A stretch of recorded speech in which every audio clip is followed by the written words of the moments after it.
দেশ ও দেশের বাইরে থেকে যারা আমার এই ভিডিওটি দেখছেন, আসসালামু আলাইকুম। সম্পূর্ণ কাজ সিপিপিসি পাইপ দিয়ে করা।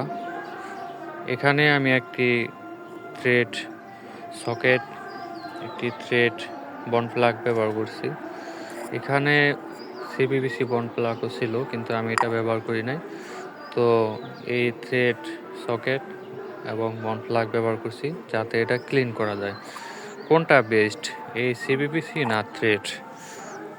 সম্পূর্ণ কাজটি আপনাদের কাছে শেয়ার করব। এটা হচ্ছে সম্পূর্ণ কাজ সিপিপিসিতে করা, ভিতরে এবং বাইরে কনসিল করছি 1 ইঞ্চি সিপিপিসি পাইপ।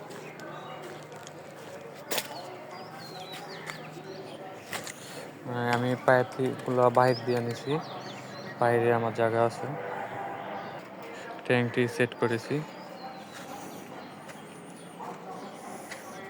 আমি 1.5 ইঞ্চি বন্ড বলক ব্যবহার করছি।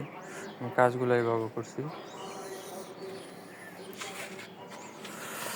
আমার কাজটি কেমন হয়েছে চলুন কমেন্ট বক্সে।